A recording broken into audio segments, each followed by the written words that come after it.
Hello friends, welcome back my YouTube channel. दोस्तों, आज मैं डिस्क्राइब करने वाली हूँ F4 Thailand boys over flower का एपिसोड नंबर 3। इसके 2 एपिसोड आ चुके हैं। अगर आपने नहीं देखा है तो मैं सजेस्ट करूँगी कि आप उन 2 एपिसोड्स को देख लीजिए ताकि आपको ये स्टोरी अच्छे से समझ में आ जाए। चलिए, तो टाइम वेस्ट ना करते हुए हम अपना एपिसोड शुरू करते हैं। एपिसोड की शुरुआत में गौरिया को उसकी फैमिली के साथ दिखाया जाता है। वो लोग एक टीवी पर ड्रामा देख रहे होते हैं। तो यहाँ पर उसकी मॉम कहती है, देखना अभी ये इंटेंशनली उसे किस करेंगी। तो यहाँ पर जब वो सीन आता रहता है तो गौरिया को अपना किस याद आता है थाइम के साथ, और वो एकदम चिल्ला के कहती है नहीं, वो इंटेंशनली नहीं था, और वो वहाँ से चली जाती है। वहीं दूसरी तरफ थाइम को दिखाया जाता है जो कि पूल साइड पर बैठा होता है और कहता है उसने मुझे इंटेंसली किस किया। इस बात से वो काफ़ी ज़्यादा खुश होता है वहाँ पे। तो वहाँ पे वो आइसक्रीम खा रहा होता है। तो यहाँ पर उससे एमजे और केविन देखते हैं और केविन उससे कहता है काफ़ी खुश नज़र आ रहे हो, तुम्हारा फर्स्ट किस था ना ये। तो इस पर थाइम कहता है नहीं, ये मेरा फर्स्ट किस नहीं था। तो वो लोग पूछने लगते हैं अच्छा तो बताओ तुम्हारा फर्स्ट किस कब हुआ था। तो यहाँ पर कहता है तुम्हें इस सब से क्या लेना देना।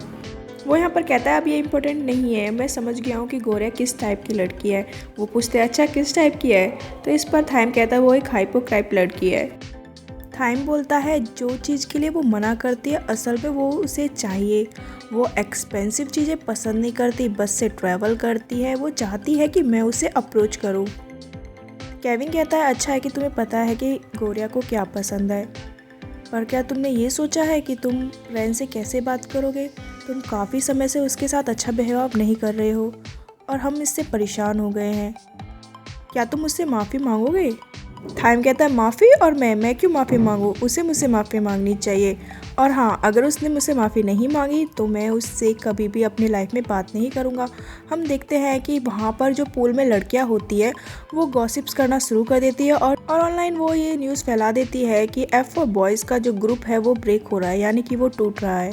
रैन और थाइम की फाइटिंग का टॉपिक सारे स्कूल में फैल जाता है। ये गॉसिप्स का सबसे बड़ा टॉपिक बन जाता है। वहीं दूसरी तरफ हम रैन को देखते हैं जो कि स्केचिंग कर रहा होता है। उसके साथ मीरा होती है।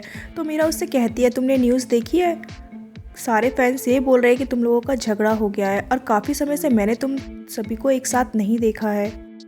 मीरा कहते तुम लोग बच्चों की तरह झगड़ा कर रहे हो। तुम चाहते हो कि पहले तुमसे थाइम माफ़ी मांगे, वो पहला स्टेप उठाए। तो यहाँ पर रैन कहता है तुम जानती हो कि थाइम ऐसा कुछ नहीं करेगा, आज तक उसने ऐसा कुछ नहीं किया है। बचपन से मैं ही इन चीज़ों में पहल करता हूँ, झगड़े को ख़त्म करता हूँ। मीरा पूछती है तो फिर अब। इस पर रैन कहता है कि इस बार उसे समझना होगा क्योंकि अब हम बड़े हो गए हैं। मीरा उससे पूछती है अगर ऐसा हुआ कि तुम लोग पूरी लाइफ टाइम एक दूसरे से बात नहीं करोगे तो तुम्हारे लिए ये ठीक होगा। तो इस पर रैन कहता है मैं इस चीज़ के लिए भी तैयार हूँ, आई एम ओके। तो हम देखते हैं यहाँ पर वो उसका पोर्ट्रेट यानी कि उसका स्केचिंग बनाता रहता है। तो वो उससे पूछता है मीरा से कि तुमने अपने फ्यूचर के बारे में क्या सोचा है कि तुम्हें आगे क्या करना है। तो यहाँ पर मीरा उससे कहती है कि तुम फ्यूचर के बारे में भी सोच रहे हो। तो रैन कहता है अगर तुम्हारे फ्यूचर की बात है तो हाँ, मैं इस बारे में सोचता हूँ। रैन कहता है तुम्हारा फ्यूचर इंटरेस्टेड है। तो मीरा पूछती है इंटरेस्टेड कैसे। तो रैन कहता है कि तुम्हारे पास सब कुछ है, तुम सब कुछ कर सकती हो, बिजनेस, मॉडलिंग, एडवर्टाइजमेंट, तुम कुछ भी चूज़ कर सकती हो। मैं तुम्हें देखने और तुम्हें सपोर्ट करने के लिए तैयार हूँ।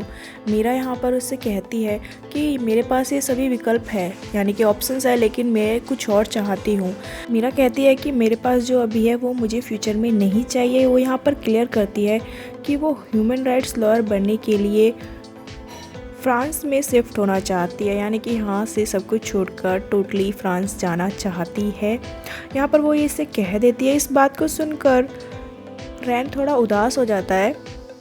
आगे हमें गौरिया और कैनिंग को दिखाया जाता है। कैनिंग उससे कहते हैं तुम इस किस की बात को लेकर परेशान हो क्या, चिंता मत करो, रैन समझ जाएगा कि वो किस एक एक्सीडेंट की वजह से हुआ था, एक्सीडेंटली था। तो यहाँ पर उससे गौरिया कहती नहीं, मैं इस बारे में नहीं सोच रही हूँ। तो कैनिंग कहती है हम कितने सालों से दोस्त हैं, मैं तुम्हें अच्छे से जानती हूँ। तो गौरिया कहती है कि मेरी परेशानी की वजह दूसरी है, आज उन दोनों के बीच में झगड़ा हुआ है, वो भी मेरी वजह से, इसका कारण मैं हूँ। तो इस पर कैनिंग उससे कहती कि तुम जाकर उससे बात क्यों नहीं करती, अगर तुम्हें इतनी ज़्यादा चिंता हो रही है उसकी। अपने दिमाग में इस तरह से टेंशन लेने से कुछ नहीं होगा, तुम्हें उसके पास जाना चाहिए, बात करनी चाहिए और उस किस की बात को उससे क्लियर करना चाहिए। तो यहाँ पर गौरिया उससे कहती है कि मैं इतनी क्लोज़ नहीं हूँ उसके कि मैं उससे इस बारे में बात करने जाऊँ। मैं क्या करूँ। तो कैनिंग उससे कहती है तुम ऐसा करो, किसी और टॉपिक पर उससे बात करना शुरू करो और फिर इस बारे में बात कर लेना। तो यहाँ पर वो कहती है अरे हाँ, उसने तुम्हें अपना हैंकी दिया था ना, तो इसी सिलसिले में तुम उससे बात कर सकती हो। वो उसे कहती है कि तुम ऐसा करना, उसे हैंकी रिटर्न करने के बहाने से बात कर सकती हो।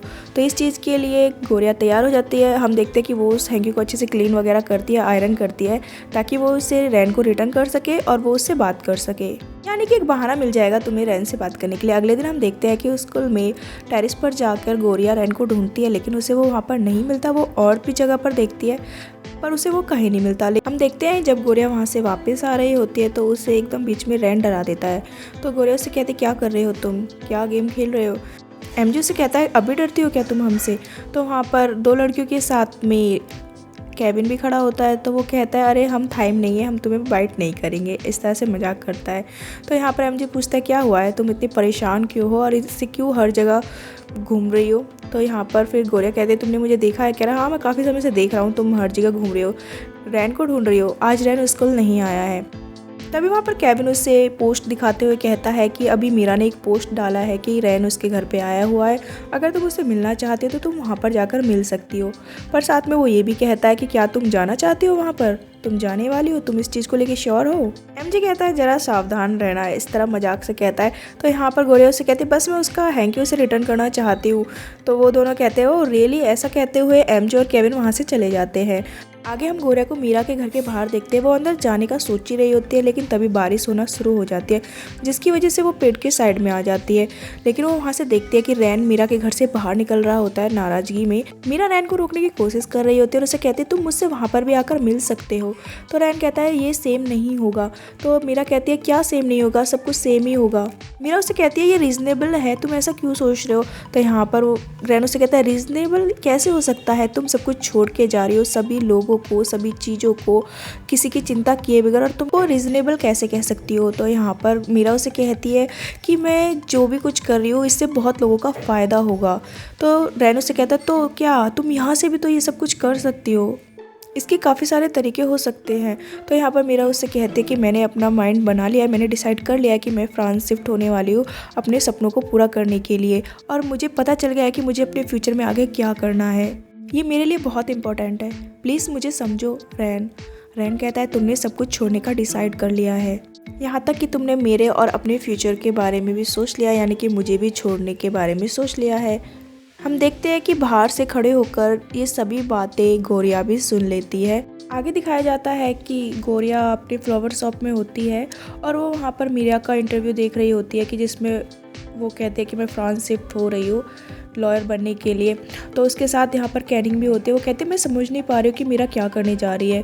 तो इस पर गोरिया कहती है मैं समझ गई हूँ वो क्या सोच रही है, काफ़ी अच्छा और काफ़ी ब्रेव डिसीजन लिया है उसने। वो यहाँ की जो उसकी ऐशो आराम की ज़िंदगी है उसे छोड़कर वो फ्रांस जा रही है। हम देखते हैं कि वहाँ पर अंकल आ जाते हैं। यहाँ पर अंकल कहते हैं लगता है मुझे एक और बुके तैयार करना होगा गोरिया के लिए। तो गोरिया पूछती है बुके, और वो भी मेरे लिए, क्यों। तो इस पर अंकल कहते हैं ये तुम्हारे लिए एक अच्छी अपॉर्चुनिटी है कि मीरा जा रही है, अब तुम्हारा क्रश तुम्हारे लिए अवेलेबल है। यहाँ पर वो रैन की बात कर रहे होते हैं। इस पर गोरिया कहते हैं कि अंकल आप इस तरह से कैसे कह सकते हैं कि ये कुछ पॉसिबल हो सकता है, कंक्लूज़न कैसे निकाल सकते हैं मतलब। तो यहाँ पर अंकल कहते हैं कि तुम मेरी बात पे विश्वास करो या मत करो, ये तुम्हारे ऊपर है, लेकिन इतना ज़रूर कह सकता हूँ कि उस स्कूल की सभी लड़कियों की आंखों में चमक आ गई होगी, यानी कि वो समझ गई होंगी कि अब उनके पास एक चांस है रैन को इम्प्रेस करने का और उसे पाने का। वो उससे कहते कहीं ऐसा ना हो कि तुम सिर्फ सोचती रह जाओ और कोई और रैन को ले जाए। आगे हम गोरिया को बस स्टॉप पर बैठा हुआ देखते हैं, जहाँ पर वो सबके कमेंट्स देख रही होती है कि काफ़ी लड़कियाँ खुश होती है मीरा के जाने की कारण, और वो कमेंट करके रखती है कि अब मीरा चली गई है तो अब हमारे पास चांस है, हम मीरा को रिप्लेस नहीं कर सकते पर हम रैन के नए लवर बन सकते हैं। इस तरह से काफ़ी सारे कमेंट्स होते हैं। उन कमेंट्स को पढ़ के गोरिया थोड़ा अपसेट फील करती है। वो सोचती है कि ये एक अच्छा मौका है, इस तरह से बस सोच रही होती है। हम देखते हैं तभी बस आ जाती है स्टॉप पर, तो गोरिया बस में चली जाती है। जब वो पीछे वाली सीट पर जाकर बैठती है तो उसके क्लोज एकदम से थाइम आ जाता है। उसे वहाँ देखकर वो हैरान हो जाते हैं और उससे पूछते हैं कि तुम यहाँ पर क्या कर रहे हो। थाइम उससे कहता है कि तुम बस से स्कूल जाती हो, इससे तुम टायर्ड नहीं होती। गोरिया कहते क्या बकवास कर रहे हो तुम बस से क्यों स्कूल जा रहे हो, तुम्हारे पास तो कार है तो तुम कार से जाओ ना स्कूल। थाइम उससे कहता है कि बस मेरा कुछ अलग करने का मन कर रहा था और मेरे सामने से बस गुजरी तो मैंने इसलिए बस ले ली, बस सिंपल सी बात है।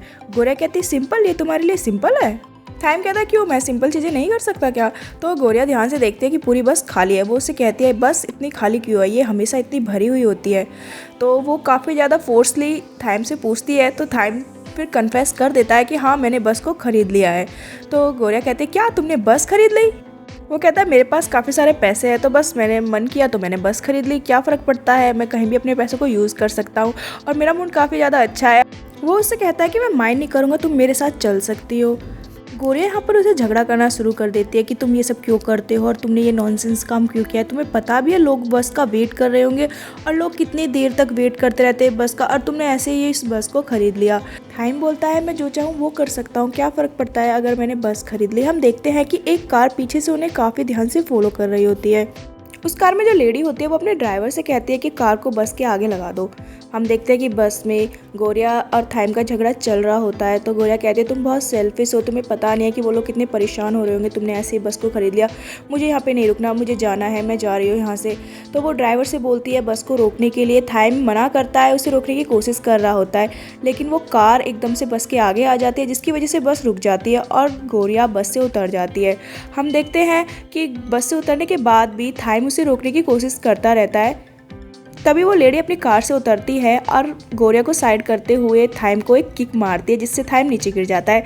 तो दोस्तों यहाँ पर ये जो लेडी है ये है थाइम की सिस्टर जिसका नाम टिया है। तो यहाँ पर थाइम उसे कहता है कि तुम आने वाली हो, ये तुमने मुझे बताया क्यों नहीं? तो यहाँ पर उसकी बहन उससे कहती है कि अगर मैं तुम्हें बता देती कि मैं आ रही हूँ तो मैं तुम्हारी स्पेशल केयर कैसे कर पाती। इस पर थाइम उससे कहता है कि तुम इस तरह से मुझे किक मार रही हो, इसका मतलब है कि तुम मेरी केयर कर रही हो, ऐसे कोई किसी की केयर करता है? तो यहाँ पर उसकी बहन कहती है अपने आप से पूछो तुम कौन सा गेम खेल रहे हो तुम यहाँ पर। वो उसे कहती है इस बेचारी लड़की को देखो कितनी डर गई है तुम्हारी वजह से, इतना परेशान क्यों कर रहे हो तुम इसे। वो गोरिया से कहती है तुम मेरे साथ आओ, मैं तुम्हें लिफ्ट देती हूँ। तो यहाँ पर थाइम उसे रोकने की कोशिश करता है तो उसकी बहनों से कहती है शट अप, चुपचाप यहाँ पर खड़े रहो। वो गोरिया को अपने साथ लेके जाती है और उसे कहती है प्लीज़ तुम चलो, मैं तुम्हें ड्रॉप करा देती हूँ। और वो वहाँ पे उसे कार में बिठाकर कहती है कि इसे तुम मेरी तरफ से माफ़ी समझना, और कहती है तुम गोरिया हो ना, मुझे तुमसे मिलकर अच्छा लगा। और अपने ड्राइवर से कहती है कि तुम इस मैडम को स्कूल पर ड्रॉप कर दो। साथ में वो वहाँ पर उसे अपना कार्ड भी देती है और कहते हैं कि अगर तुम्हें ज़रूरत हो तो तुम मुझे कांटेक्ट कर सकती हो। और उससे कहते हैं कि मैंने कभी भी अपने भाई को इस तरह से किसी भी लड़की को चेज़ करते हुए नहीं देखा है। हम देखते हैं कि गोरिया तो वहाँ से चली जाती है। तो टिया अपने भाई से कहते हैं मुझे लगता है कि हम दोनों को बात करने की ज़रूरत है।